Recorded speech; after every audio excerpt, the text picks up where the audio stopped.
He had 7 big flaws, 6 children and a wife. No, how? Flaws? Of course, 6 wonderful children. How could they, right? if they were mine, they would be wonderful. If they were mine, they would be wonderful anyway. But since they weren't mine, they were a problem, and they were a flaw. At the beginning of 1980, there was no show more popular in Mexico than El Chavo del Ocho. Every week it brought joy to children and adults with innocent yet clever humor. The title character and all the residents of the neighborhood had won the affection of the country and all of Spanish America. However, not even all the great success could save the show from the ordeal experienced by its creators. The bad atmosphere among the people and at work started to show on screen. Everyone was angry and tired. They had lost the freshness they had at the beginning. That showed on screen, and the viewers noticed it. The ratings that once reached the sky started to plummet.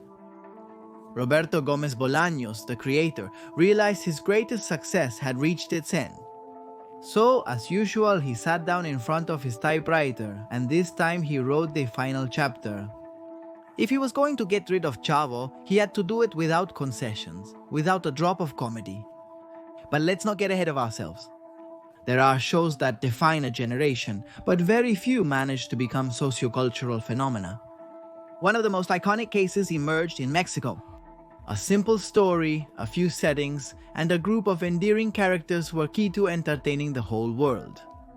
Tuning into each broadcast was a guarantee of laughter and happiness. None of the fans could imagine that behind the scenes, a hell of tension, fights, infidelities, and losses had broken out. What was the first conflict among the cast members? To what extent did one of the actresses negatively influence the group? Why do the scandals continue to this day? To find the answers to this and other questions, we need to go back to January 7, 1980, the day it ended. El Chavo del Ocho.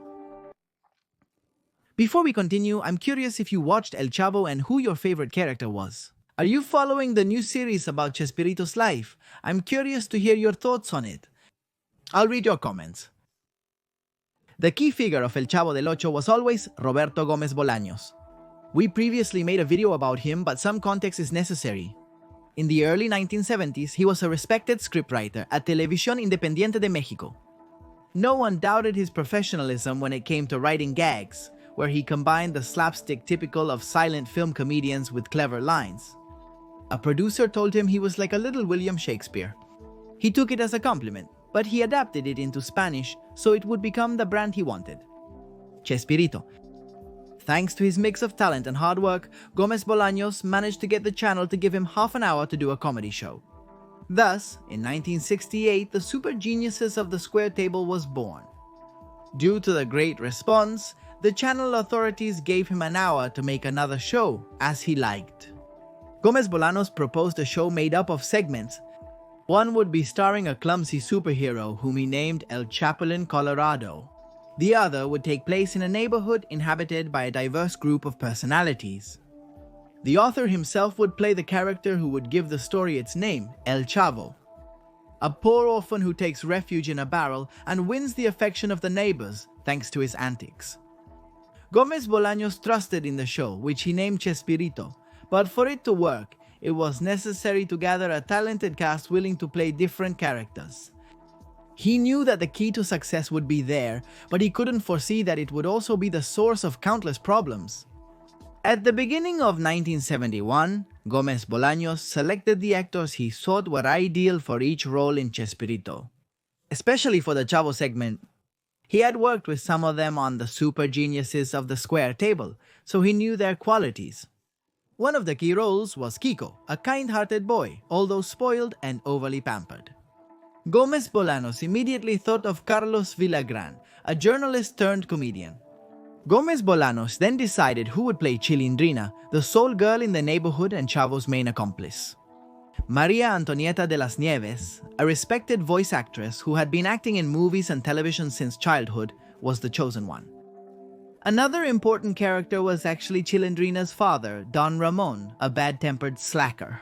Although he had noble intentions, Gómez Bolaños turned to Ramón Valdés, one of the most important stars in Mexico. He had appeared in more than 100 movies, standing out during the golden age of Mexican cinema. Although he had done comedy alongside Mario Moreno, Cantinflas had never fully immersed himself in a 100% comedic role, and he loved the idea. Gómez Bolaños also invited the actors Rubén Aguirre to play Professor Girafales, the children's teacher, and Edgar Vivar for 2 roles, Mr. Barriga, the neighborhood owner, and his son Ñoño.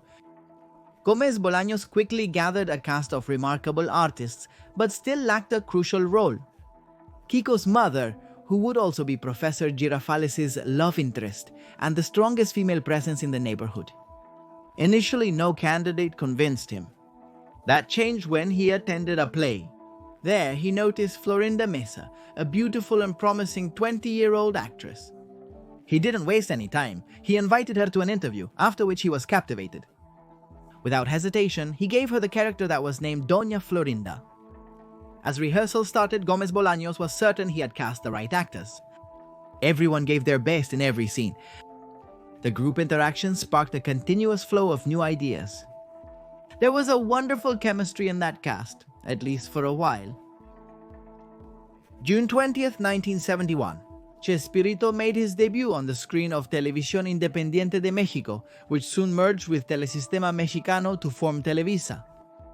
In the early days, Gómez Bolaños would look at the rating sheets. The numbers kept getting higher, which called for a celebration worthy of the occasion. Nevertheless, he wanted to see it for himself. Walking down the street, he noticed that the children were imitating the movements and phrases of Chapulín Colorado. They underestimated my wit. He was even more surprised to discover that Chavo had made a deep impression on them and their parents. He witnessed people saying, "It was unintentionally on purpose. Don't you have any patience with me?" And it slipped out of me. They also mimicked other characters' lines from the neighborhood, such as Kiko's "I don't like you" and Doña Florinda's "Don't hang out with that riffraff." Not to forget Professor Girafales' "Tarata" in 1973. The popularity of Chapulín Colorado and El Chavo was so great that Gómez Bolaños proposed to Televisa to end Chespirito in order to turn those segments into independent series. It was a risky move, but it paid off, especially with the show that became known as El Chavo del Ocho.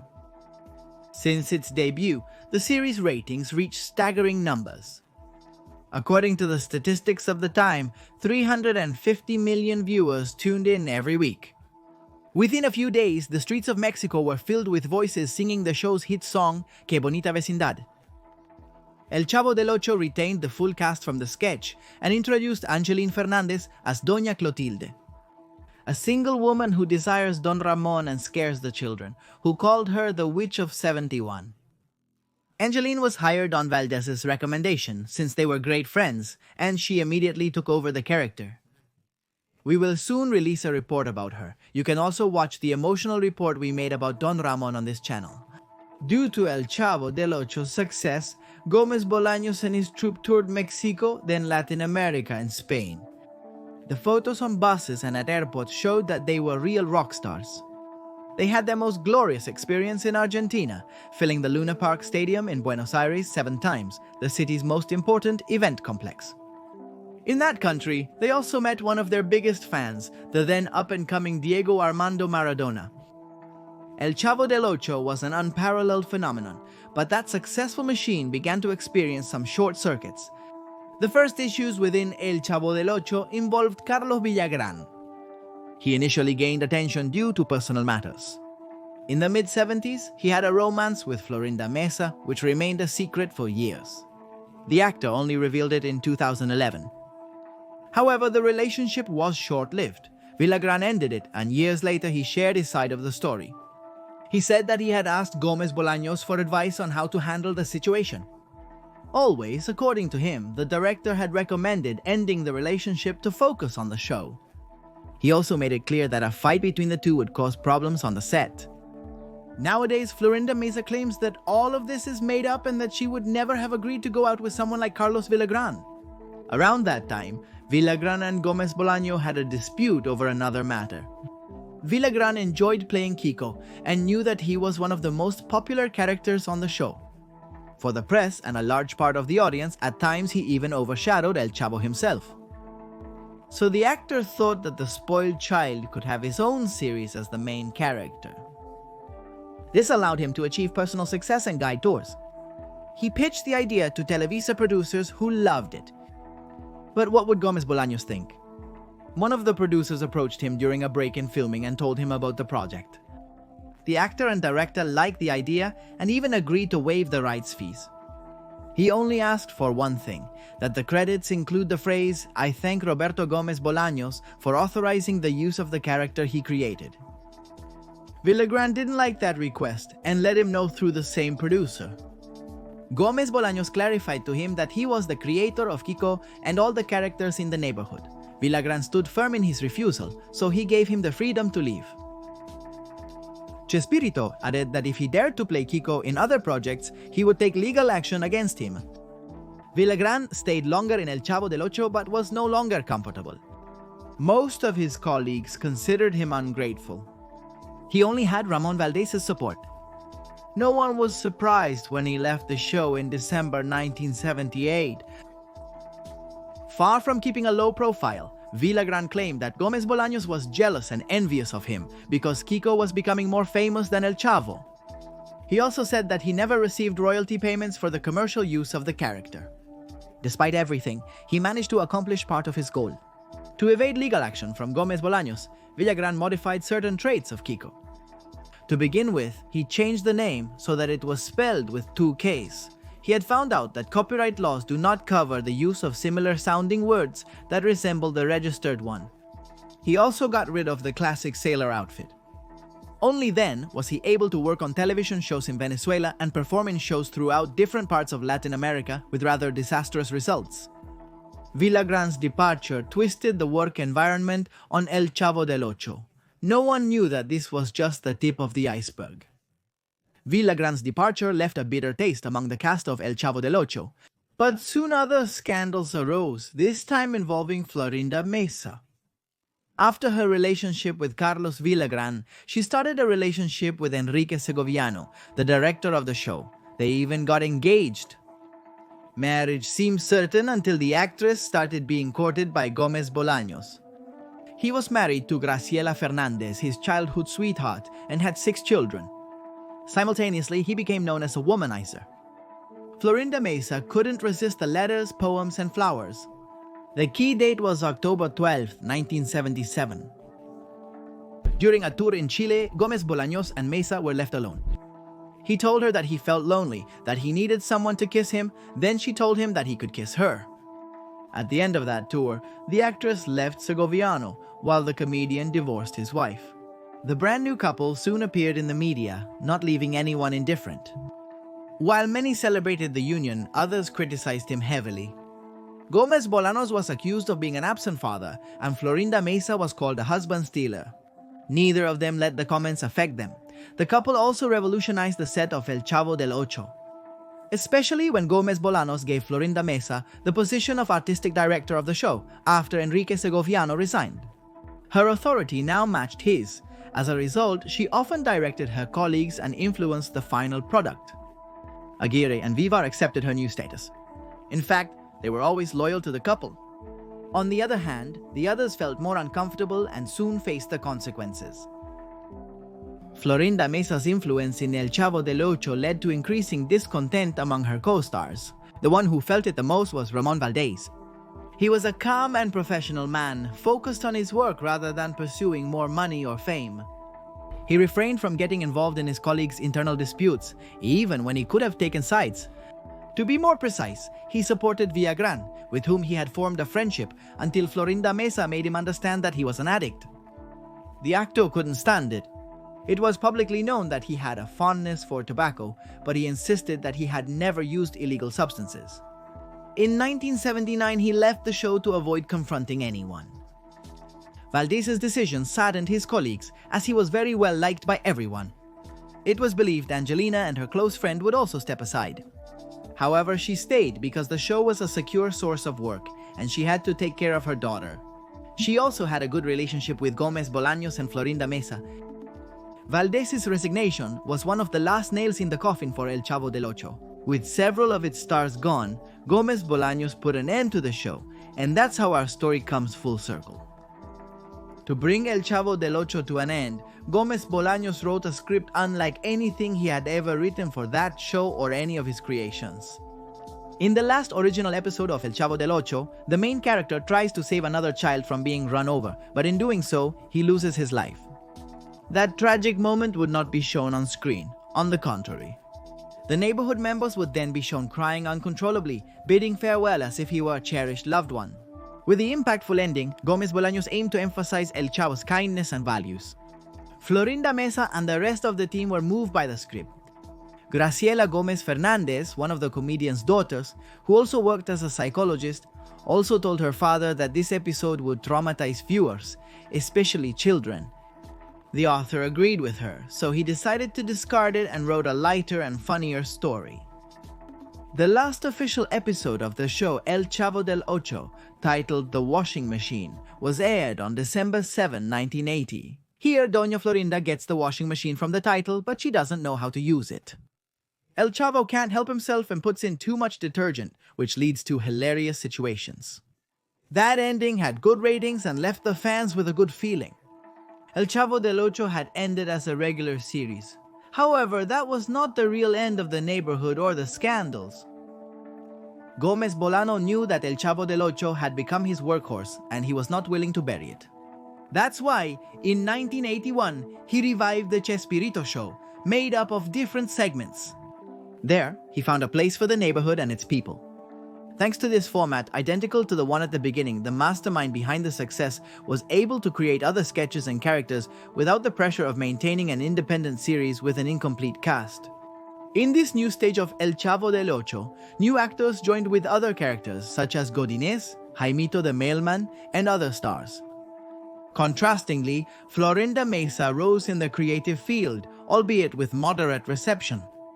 The loyal fans remained in front of the screen, but the general public was no longer paying attention. It was clear that the magic had been lost. Even so, the show continued for years thanks to its international impact. In the early 1990s, Gómez Bolaños himself showed signs of fatigue. He was over 60 years old and was no longer satisfied playing a child. The rest of the cast also felt tired. On June 12, 1992, Chespirito aired for the last time. That did not mean the end of the troubles related to the cast. Valdez had returned to the ranks of Gómez Bolaños, but only to participate in a few sketches. In 1985, he was diagnosed with stomach cancer due to his dependence on tobacco. He died 3 years later. His loyal friend Angelina Fernandez was the only Chespirito member who attended the funeral. She herself passed away in 1994 due to lung cancer. As she had requested, her remains rest next to those of Ramon Valdez, a story to which we dedicated a video. Besides the losses, the legacy of the show was hit by more conflicts. Once the show ended, Maria Antonieta de las Nieves wanted to keep playing La Chilindrina in other projects. She spoke with Gómez Bolaños, who maintained the same position as with Villagrán. He had owned the characters for years. The actress insisted that she had contributed a lot to Don Ramon's daughter and that she was entitled to the rights of use and exploitation. So, she sued her former boss and Televisa. Another dispute broke out, lasting until 2003 when De las Nieves obtained the rights to La Chilindrina. Amid the fights and losses, Gómez Bolaños and Meza remained together. They married in 2004, solidifying a strong yet controversial union. Both devoted themselves to enjoying their fortune and traveled the world thanks to the endless impact of Chespirito, a routine that became less frequent when the comedian was diagnosed with Parkinson's disease. He passed away on November 28, 2014 at age 85. Even colleagues with whom he had ended on bad terms like Carlos Villagrán and De las Nieves paid their respects, although that did not mean a reconciliation with Meza. The main people involved in El Chavo del Ocho had a sad fate, but the show was far from being forgotten. Decades later, El Chavo del Ocho continues to amuse and touch hearts despite its undeniable darker elements. On the positive side, it left a joyful memory for its earliest fans thanks to the reruns. It was never forgotten and continued to be discovered and loved by every generation. Even in a world with new stimuli, their legacy endured through Gómez Bolaños, the Meza, and the performances of Villagrán and Las Nieves. However, the controversies and the quarrels never disappeared. They came back strongly in 2025 with the premiere of Chespirito Sin Querer Queriendo, the series produced by Chespirito's children, which focuses on the rise and success of Gómez Bolaños, especially as the creator of El Chavo del Ocho. The series was based on his 2006 autobiography Sin Querer Queriendo Memorias.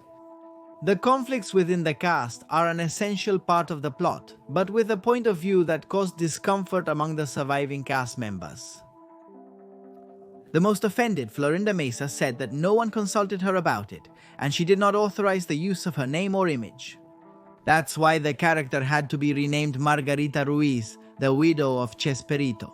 She also criticized the excessive romanticization of her beloved's image and, above all, being portrayed as a third party, causing discord between Gómez Bolaños and Graciela Fernandez. Florinda Meza even said that so much negative exposure was putting her health at risk. The series also angered Carlos Villagrán. Since he did not authorize the use of his name, he appears as Marcos Barragán and is portrayed as an unscrupulous diva. Beyond its duality, El Chavo del Ocho left a deep mark on pop culture. And it sums up the achievements and complexities of a unique group of artists. A group of artists who knew how to be a great team, but who later succumbed to ambition, egos, and internal discord. It's well known that in a small town, trouble runs deep. We can say without fear of being wrong that the same applies to neighborhoods.